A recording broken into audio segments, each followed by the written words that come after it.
Jamaah.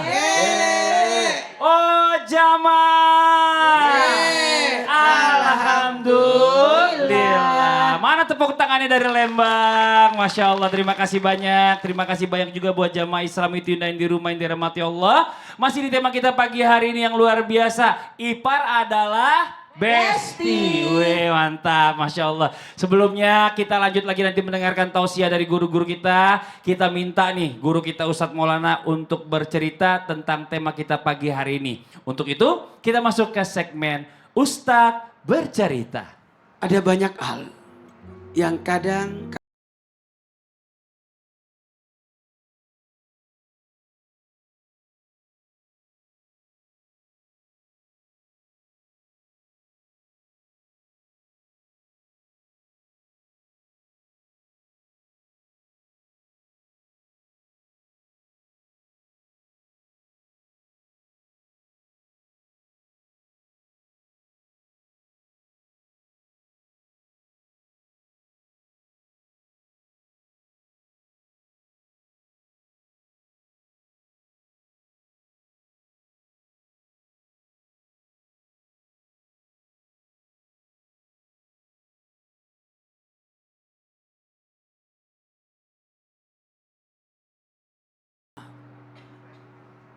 tapi ada yang menarik di sini.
Kalau bukan kita yang bantu, siapa lagi?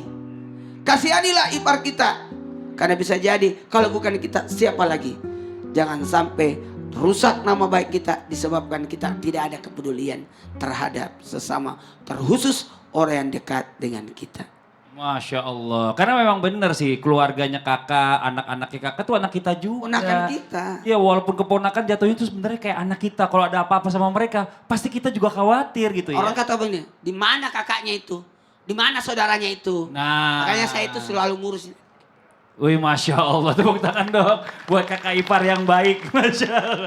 Oke, buat jamaah Islam itu yang ada di rumah sebelum kita lanjut. Ya kita lihat dulu sebuah video tayangan kali ini tentang kakak ipar rasa kakak kandung. Kayak gimana ceritanya? Ini dia ceritanya nih. tangan dong ibu-ibu, Masya Allah. Kayaknya kalau kita ngelihat ipar-ipar tuh akur kayaknya adem gitu banget, ya. Enak banget ya. Dan ini nih kadang-kadang kita nggak sadarin juga nih katanya Ustazah nih. Banyak ya ipar yang udah jadi bestie. Ternyata itu katanya adalah suatu rezeki yang tidak terbayangkan, yang jarang kita syukuri. Nah, yang paling susah itu justru merawatnya. Merawat hubungan dengan ipar biar tetap jadi bestie bukan bermusuhan. Nah itu bagaimana nih? Gimana tuh ya? Penjelasannya. Silakan tepuk tangan buat Ustazah Lulu. Asik Kak Fadli, mohon izin Ustaz Syam, Ustaz Maulana, serta pemirsa yang berada di rumah.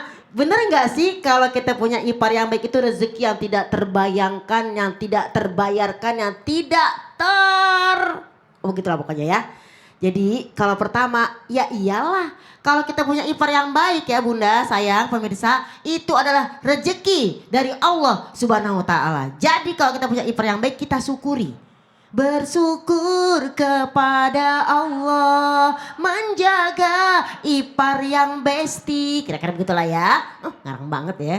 Jadi yang pertama syukuri. Karena apa? Pemberian dari Allah itu bisa sesuatu yang memang bisa kita rawat. Bisa sesuatu yang berbentuk yang namanya ipar. Bisa sesuatu yang namanya barang apapun. Itu adalah pemberian Allah. Jadi yang kedua kita syukuri. La in syakartum la azidannakum wa la in kafartum inna azabi lasyadid. Kalau kita bersyukur pasti Allah tambah baik kita sama ipar juga baik sama kita, maka Allah berikan kita kebaikan. Tapi kalau misalnya kita kufur, udah tetap baik kita ke dia atau dia tetap baik sama kita misalnya ngejelekin, itu namanya kufur, maka akan semakin jauh kepada ipar kita. Yang kedua, gimana cara ngerawatnya? Yang pertama, berkomunikasilah dengan baik. Karena kadang-kadang kalau kita ngomong lewat sosial media ya misal chatting-chattingan gitu atau dengan ngomong langsung itu akan berbeda. Maka komunikasi itu harus dijaga dengan baik. Gimana cara kita ngomong biar dia gak tersinggung. Kadang-kadang maksud kita A jadinya maksudnya B. Jadi diatur. Ngerawatnya apa? Diatur cara ngomong. Bisa jadi misalnya kita orang dari suku mana, dia dari suku mana, beda aja tuh namanya. Apa tuh namanya itu kalau di chattingan tuh emoticon ya namanya ya. Kalau kita misalnya salah tanda baca disangkain marah. Tulisan huruf besar sangkain marah. Padahal kita maksudnya nerangin dengan jelas. Jadi komunikasi. Wa qulu qawlan sadida, ngomonglah yang baik-baik saja. Kalau kurang jelas ketemu langsung sama orangnya. Itu cara merawat kita. Yang kedua doakan selalu karena hati kita bisa berbolak-balik. Hari ini kita senang sama ipar. Hari ini ipar senang sama kita, bisa jadi besok ada aja gangguan tuh.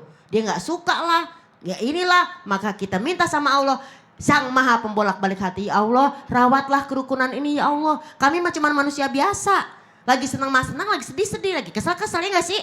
Tapi hanya Allah yang bisa merawat hati kita untuk bisa saling sayang terhadap ipar kita. Dan ipar juga sayang sama kita. Ya muqallibal qulub, sabit qalbi ala taatika audinika. Jadi wahai Allah yang maha membolak-balik hati, tetapkan hatiku ya Allah biar enggak selalu yang namanya kecewa sama ipar atau ipar juga enggak kecewa karena dia sangat baik ya Allah.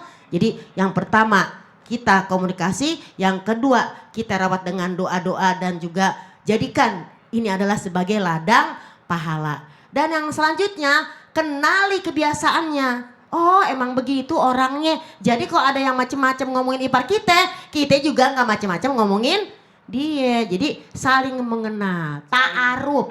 Saling kenal antar ipar. Jadi ta'aruf gak cuma sama orang yang namanya kita mau menikah. Tapi saudara pun harus saling kenal. Ya, gimana mau sayang kalau gak kenal? That's right. Maka ta'aruf. Ta'aruf bener. Kalau udah ta'aruf, tapahum, saling paham. Kalau ta'aruf gak mau, tapahum gak mau, tak tinggal. Iya, tepuk tangan buat Ustazah Lulu. Ini Masya Allah luar biasa. Sebelum kita lanjut kita tanya lagi nih. Sebelum tadi ibu yang tadi, setelah ibu yang tadi ada lagi yang masih iparan datang ke sini ada? Ada di sini nggak yang iparan juga selain ibu tadi? Ada? Ah ya ibu tadi aja. Sini deh, sini deh bu. Ibu sini lagi ya. Ya ternyata yang datang ke sini iparan cuma ibu doang berdua. Apa Ustaz Syam boleh maju juga Ustaz Syam? Masya Allah. Nah nih ya sebelum lanjut kita coba tanya dulu ya. Saya pengen tahu sesayang apa sih masing-masing sama iparnya. Ibu sayang nggak sama ipar bu? Sayang nggak bu? Sayang. Ibu? Sayang. Seberapa sayang bu? Ya nggak bisa dibanyak. Kalau ibu? Ya sama aja. Sama aja. Saya pengen tanya sama ibu, coba ungkapin sama adik iparnya ya. Rasa sayangnya coba kayak gimana? Ya, kalau ada pengawas. Ibu ngomong langsung. Ungkapin sayangnya ibu sama adik Kayak ipar. apa, Bu? Manggilnya apa? Teteh atau apa? Oh kalau ada pengajian selalu diajak gitu Selalu kemana-mana dikasih gitu. tahu. Dikasih tahu. Iya. Bener Bu dikasih tahu kalau ada pengajian. Yang ngasih tahu kakak ipar. Dijemput gak? Iya sama-sama. Dijemput juga. Banyak. Tapi gini, tapi kan saudara ipar kan biasanya kan punya ego. Bener gak sih? Ada egonya gak sih? Siapa yang enggak? Siapa yang lebih ego? Ibu. Iya, nih saya mau sekalian bertanya nih. Heeh. Ustaz, ya. Heeh. Matilah saya kita punya nih. ego cemburu gitu loh ya. Oh, Kakak saya yang suka manja-manjaan. perhatian kena. Nah gimana tuh cara meredam ego itu supaya setan tidak aneh-aneh tentang ipar kita. Itu aja. Jadi siapa yang ibu yang suka cemburu? Ya. Cemburu sama kakak iparnya. Karena kakaknya ibu tuh kayaknya perhatian banget sama kakak iparnya, sayang. Emang suaminya ibu kurang sayangnya? Ya enggak lah, bedakan suami sama saudara. Oh jadi ibu cemburu sama kakak ipar karena kakak ibu sayang banget gitu. Karena Iya. punya kakak ipar, ibu jadi nggak selalu diperhatiin kayak dulu gitu sama kakaknya. Lapar bapak. Ibu baik ibu. Masya Allah. Ya tepuk tangan dong, Masya Allah. Tapi ini dia yang namanya ego ya. Ego ini namanya harus diredam. Karena setan itu pasti bisikin aneh-aneh tentang ipar ke kita supaya jadi musuhan. Nah ini bagaimana solusinya Ustadz Syam? Sambil saya bawa solusi, saya antar dulu. Ibu, bapak bawa tamunya, bawa balik dulu ke kursi. Tepuk tangan buat Ustadz Syam, Masya Allah. Terima kasih Bang Fadli, tapi Ustaz Lulung, Ustaz Maulana, para alim ulama yang belakang Allah Subhanahu wa taala. Tapi saya rasa suaminya berhasil sih karena dia membuat iparnya, membuat istrinya dan adiknya akur gitu. Maka subhanallah yang namanya godaan syaitan itu akan selalu ada. Wabil khusus godaan syaitan itu akan selalu datang pada hal-hal kebaikan.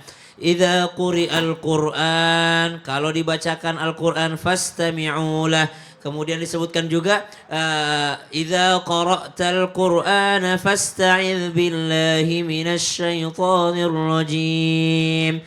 Kalau baca Quran itu berlindunglah dari godaan syaitan yang terkutuk. Apa maknanya Bu? Baca Quran aja itu udah godaan setan. Pengajian digodaan sama syaitan. Datang ke masjid, pengajian di masjid. Makanya paling banyak pahalanya ketika pengajian di masjid itu. Kenapa? Karena godaan syaitannya paling besar. Ipar yang sudah tidak akur itu ndak usah digoda setan lagi.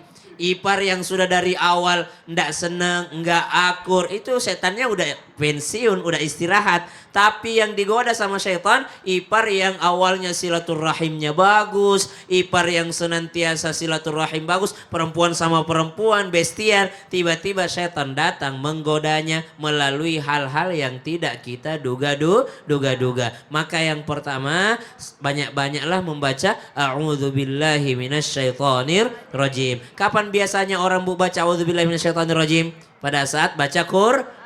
Berarti banyak-banyak baca Quran. Sehingga banyak membaca a'udzubillahi minasyaitonir rajim. Kemudian yang kedua, ketika masuk rumah, bacalah assalamualaikum dan bacalah ayatul kursi. Siapa yang masuk rumah dengan membaca ayatul kursi, maka dijadikan keluarganya keluarga yang dijaga oleh Allah Subhanahu wa taala. Bukan hanya keluarganya loh, sampai setetangga-tetangganya itu dapat perlindungan dari Allah Subhanahu wa taala disebabkan karena orang ini masuk rumah membaca ayatul kursi. Yang ketiga yang paling populer, tahadu tahabu, saling menghadiahilah kalian maka kalian akan saling mencintai. Sang ipar memberikan hadiah kepada adik iparnya, sang adik ipar memberikan hadiah kepada kakak iparnya. Ini kita bicara yang sejenis ya, perempuan sama perempuan, laki-laki sama laki-laki. Kalau beda jenis, lawan jenis, maka disitulah setan akan masuk. Kemudian yang keempat, doakan dia. Karena ini yang kadangkala kita terlupakan, mendoakan ipar kita, mendoakan saudara kita, mendoakan rumah tangganya baik-baik saja. Sehingga kalau kita mendoakan, malaikat pun akan mendoakan kita dengan mengatakan walaka mithlu. Masya Allah, nah, itu saling mendoakan yang baik. Yang baik. Jangan sampai ipar justru jadi kompor supaya saudaranya bermusuhan. Nah, Iya, dan menjadilah orang pertama yang memberi salam, menjadilah orang pertama yang senantiasa minta maaf, sehingga setan gak sempat masuk. Masya Allah, makasih banyak Ustaz Syam, Ya. tepuk tangan buat Ustaz Syam. Kita lanjut lagi buat jamaah Islam itu yang ada di rumah. Waktu kita kasih kesempatan kembali jamaah buat bertanya. Tapi sebelumnya kita kembali dulu ke segmen Tanya Dong Ustadz. Kami semua tanya dong Ustaz. Yang mau bertanya boleh silakan angkat tangannya. Masya Allah, yang mana? Ibu yang sebelah sini ya. Silakan perkenalkan dirinya. Bismillahirrahmanirrahim. Assalamualaikum warahmatullahi wabarakatuh. Waalaikumsalam warahmatullahi wabarakatuh. Nama saya Ibu Ida Fuadah Ibu Ida dari Fuadah. Majlis Taklim Muslimah NU Kecamatan Lembang, Kabupaten Bandung Barat. Tepuk tangan buat Ibu Ida. Mau tanya sama siapa Ibu Ida? Sama Ustadz Maulana. Oh iya, orangnya di mana orangnya? Oh iya. Silakan Ibu. Kita percaya bahwa Irfan itu Irfan apa Ipar? Irfan itu Jadi, baik sekali. Siapa Bu? Siapa Bu? Irfan. Irpar. Ipar. Ah, Ipar ya. Ipar. Bahwa Ipar itu baik sekali gitu. Karena baiknya jadi suka menitipkan anak. Oh. Memanfaatkan ya.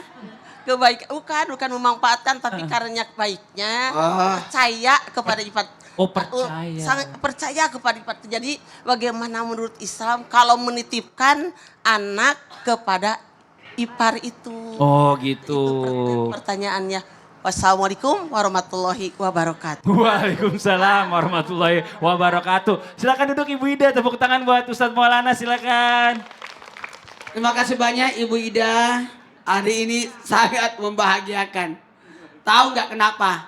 Karena materi hari ini kita semua yang kena. Kita yang kena, terutama saya. Kalau Mas Fadli mah aman. Iparnya jauh tinggalnya. Kalau saya dekat-dekatan. Kesempatan untuk menitip anak. Gimana kalau nitipin anak kepada saudara ipar? Hati-hati, ada adabnya. Hati-hati ketika kita menitip anak, ada namanya prioritas. Yang ketiga, lihat kondisi keadaan ipar kita. Jadi 3 hal ini yang harus dijaga. Yang pertama, mohon maaf sebesar-besarnya. Harus ada adab gimana kita menitip anak kita dengan bentuk penghargaan, kemuliaan. Senang gak dia?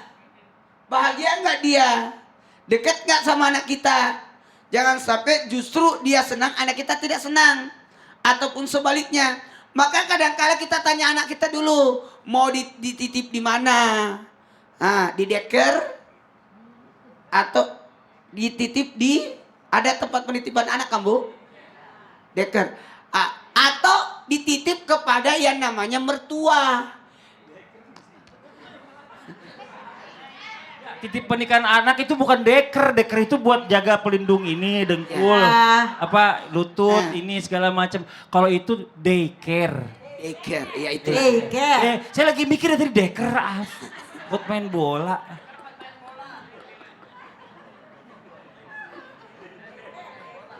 Jadi itu dulu. Jadi lihat dulu adabnya, cocoknya disimpan di mana nih? Itu dulu.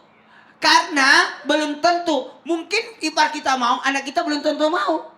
Betul tidak? Nah, bisa jadi tetangga lebih bisa dititipin dibanding ipar sendiri. Jamaah. Bahkan bisa jadi hati-hati loh. Kita punya ipar 3, dititip yang 1 cemburu yang 2. Bisa timbul kecemburuan juga. Jadi sebaiknya betul-betul dipikir matang-matang. Jauh lebih bagus kita titip di neneknya. Betul tidak? Karena dia punya keluarga sendiri. Yang kedua, prioritas kewajiban orang tua terhadap anaknya. Tidak ada kewajiban ipar jagain anak. Enak aja lah. Kau yang melahirkan ngapain saya jagain? Itu. Betul. Dan yang ketiga, tahu diri. Ada namanya jangan menyusahin. Oh. Boleh aja nitip tapi sekaligus ongkosnya. Uang jajannya. Uang jajannya. Jangan pernah nitip anak di pengaman ini, tulang kering. Deker tadi. Jangan. Ini deker. Tulang kering diamankan pakai deker. Kalau mau nitip anak di penitip anak namanya daycare. 2, 3, Take care. Ah iya itu dia yang benar. Makasih banyak Ustaz Maulana. Tepuk tangan buat Ustaz Maulana. Aduh, Masya Allah. Buat jamaah Islam itu yang ada di rumah, jangan kemana-mana. Sebentar lagi kita lanjutkan lagi pembahasan kita tentang ipar adalah besti. Yang di rumah jangan pindah channel, tetap di Islam itu indah. Jamaah, oh jamaah. Alhamdulillah.